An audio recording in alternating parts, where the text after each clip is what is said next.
ડભોઈના ઉમ્મીદ centre ખાતે મહિલાઓને રોજગારી આપી આત્મનિર્ભર બનાવવાના આશય સાથે દીવડા બનાવવાની ચાલતી કામગીરી. ગૌછાણમાંથી બનેલા દીવડા દિવાળીએ કાશીના ગંગા ઘાટ ખાતે પ્રજ્વલિત કરાશે. સનાતન ધર્મમાં દિવાળી એટલે દીપોત્સવનો ભવ્ય તહેવારના દિવસે દીપ પ્રજ્વલિત કરવામાં આવશે. ત્યારે આ દીપ ખાસ કરીને જ્યારે ગૌછાણમાંથી બન્યા હોય ત્યારે તેનું મહત્ત્વ વધી જતું હોય છે. ડભોઈના ઉમ્મીદ સેન્ટર સોનેશ્વર પાર્ક ખાતે વિવિધ NGO દ્વારા મહિલાઓ આત્મનિર્ભર બને તે હેતુ સાથે છેલ્લા 15 દિવસથી ગૌછાણમાંથી દીપ બનવાની કામગીરી મહિલાઓ દ્વારા હાથ ધરાઈ છે. સાથે આ દીવાને ડભોઈથી કાશી ખાતે ગંગાજીના ઘાટ ખાતે મોકલવામાં આવશે. દિવાળીના દિવસે દીપોત્સવમાં તેનો ઉપયોગ થશે.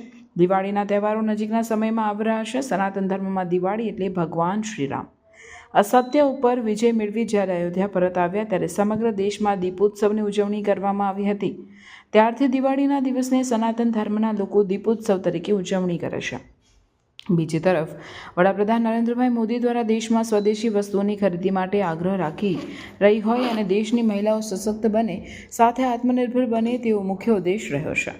તેવામાં ડભોઈ ખાતે આવેલ ઉમ્મીદ સેન્ટર સોનેશ્વર પાર્ક ખાતે વડોદરાની સંસ્થા સોસાયટી ફોર ઇન્ડિયન ડેવલપમેન્ટ, રેવા વુમન્સ વેલફેર ફાઉન્ડેશન તેમજ નરનારાયણ દેવ ચેરિટેબલ ટ્રસ્ટના સંયુક્ત ઉપક્રમે આત્મનિર્ભર ભારત અને સ્વદેશી વસ્તુની ખરીદી તેમજ મહિલા સશક્તિકરણને ઉજાગર કરવા હેતુ ગૌછાણમાંથી ડભોઈના સ્લમ વિસ્તારની મહિલાઓને રોજગાર આપી હતી. 3 લાખ દીપ બનવાનું અનોખું કાર્ય છેલ્લા 15 દિવસથી શરૂ કર્યું છે.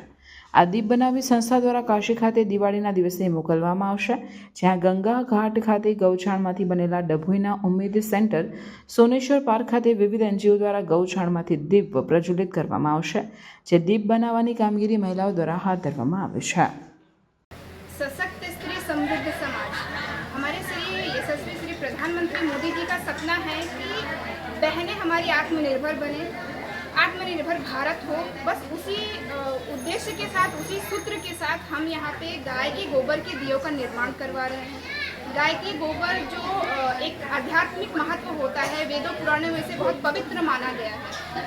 उसी के द्वारा हम गाय के गोबर से यहाँ बहनें हमारी दिए बना रही हैं. वो दिए जाएंगे वाराणसी के घाटों पे, वाराणसी के घाटों पे वो जलाए जाएंगे और हर एक दिए के साथ एक एक बहन की स्वरोजगारी जुड़ी हुई है. तो हमारा यही उद्देश्य है कि हम इस साल 3 लाख दिए बनाएं, जिससे हमारी बहनों को एक रोजगारी प्राप्त होगी. आध्यात्मिक महत्व तो होगा ही, साथ ही साथ जो नरेंद्र भाई मोदी का है सपना स्वदेशी अपनाओ, वो भी होगा इसमें और आत्मनिर्भर भारत भी बनेगा.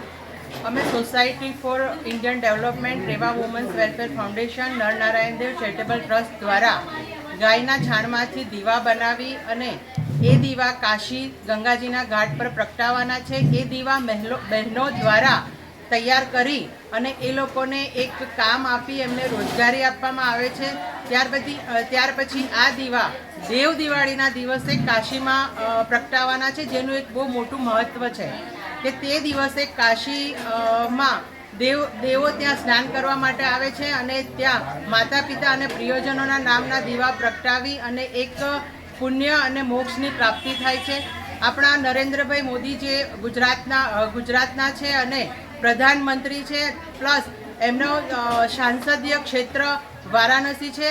એટલા માટે અમારી એવી ઈચ્છા છે કે કાશીમાં અમે આ દેવ દિવાળીના દિવસે દીવા પ્રગટાવીએ. આપણા નરેન્દ્રભાઈ મોદી સાહેબનું એક સપનું છે કે બહેનોને પગભર કરવી, એમને સશક્ત કરવી અને હર ઘર સ્વદેશી, ઘર ઘર સ્વદેશી, જેથી લઈ અમે આ એક ઇકો ફ્રેન્ડલી છે જે દીવા પૂરેપૂરા સળગી જશે, જેથી એક બહેનોને કામ પણ મળશે અને નરેન્દ્રભાઈ મોદીનું જે સપનું છે એમાં અમે થોડા સહભાગી થઈશું.